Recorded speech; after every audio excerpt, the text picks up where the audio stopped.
শীতকাল মানেই মজার মজার সবজি। শীতকালের সবজিগুলো যেরকম মজা হয়, এর কালারগুলোও কিন্তু সেরকমই অনেক বেশি সুন্দর। আজকে এই শীতকালের সুন্দর সুন্দর সবজিগুলো দিয়ে খুবই মজাদার একটা তরকারি রান্না করে নেব। এখানে আমি সিম, বরকলি, গাজর কেটে নিয়েছি, আলু নিয়েছি, তারপরে পেঁয়াজের কলি নিয়েছি, ক্যাপসিকাম, টমেটো এবং ফুলকপি নিয়েছি, আর কিছু মটরশুঁটি সিদ্ধ করে নিয়েছি। ব্রয়লার মুরগির কিছু সলিড মাংস নিয়ে নিয়েছি। এই মাংসটা আমি একটু ম্যারিনেট করে নেব, আর পেঁয়াজ এবং কাঁচামরিচও কুচি করে নিয়েছি। মাংসটা ম্যারিনেট করার জন্য আমি সামান্য আদা, রসুন, পেঁয়াজ পেস্ট এবং একটু টমেটো এবং একটু সয়া সস দিয়ে দিয়েছি। এখন ম্যারিনেট করে আমি আধা ঘন্টার জন্য রেখে দেব। তারপরে আমি রান্নায় চলে যাব। রান্না করার জন্য একটা প্যান দিয়ে দিয়েছি চুলায়, এবং গরম হওয়ার পরে আমি তাতে তেল দিয়ে দিলাম। তেলে আমি পেঁয়াজ এবং কাঁচামরিচ কুচি দিয়ে দিলাম। পেঁয়াজ কাঁচামরিচ কুচি আমি একটু ভেজে নেব, এবং ভাজা হয়ে গেলে এতে সামান্য আদা, রসুন এবং পেঁয়াজ বাটা দিয়ে দেব। আদা, রসুন, পেঁয়াজ বাটা দিয়ে আমি একটু তেলে ভেজে নেব। তারপরে একটু ধনিয়ার গুঁড়া এবং জিরার গুঁড়া দিয়ে দিলাম, এবং এরপরে কিন্তু মাংসটাও আমি দিয়ে দিয়েছি। মাংসটা দিয়ে এই মশলার সাথে আমি অনেকটা সময় ধরে আমি মিডিয়াম আঁচে ভেজে নিব। মাংসটা যতটা ভাজা ভাজা করে নেওয়া যাবে, খেতে কিন্তু তরকারিটা ততটা বেশি ভালো লাগবে।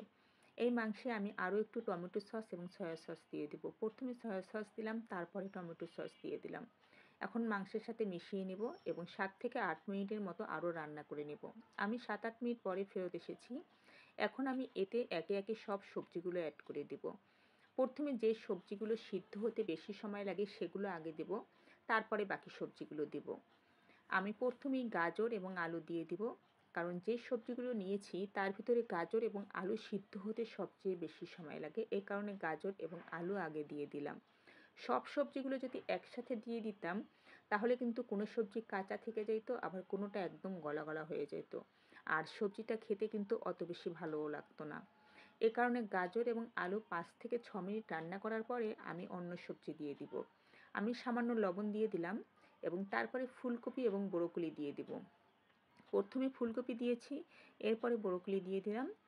ফুলকপি এবং ব্রোকলি দিয়ে আমি আরও কিছুক্ষণ রান্না করে নেব। এই ধরেন 3 থেকে 4 মিনিটের মতো আমি রান্না করে নেব, এবং তারপরে আমি এতে সিম দিয়ে দিব।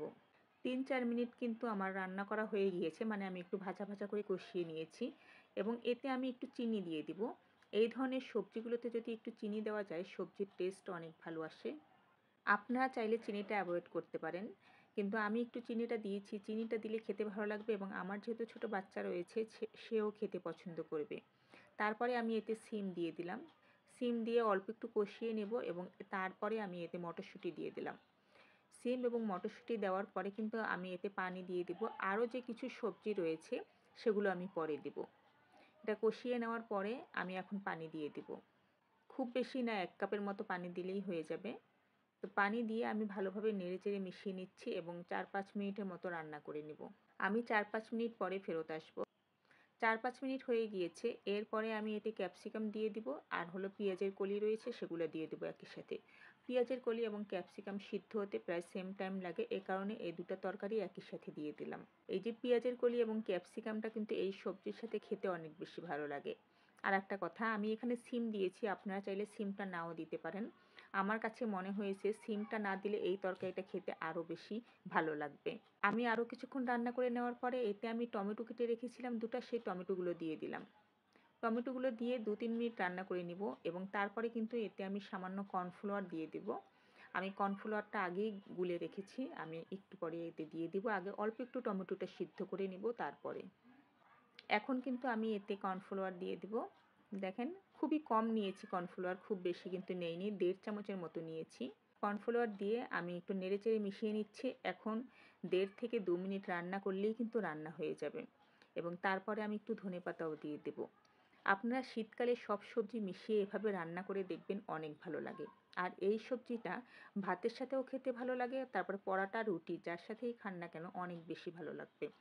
আর এটা রান্নার প্রসেস দেখেই তো আপনারা বুঝতে পারছেন যে এই সবজিটা কিন্তু অনেকটা হেলদি হয়েছে। বাচ্চা এবং বড় সবার জন্য কিন্তু অনেক স্বাস্থ্যকর। আশা করি বাসায় অবশ্যই এই সবজিটা রান্না করবেন। আপনাদের আজকের রেসিপিটি কেমন লাগলো জানাবেন। আল্লাহ হাফেজ, সবাই ভালো থাকবেন।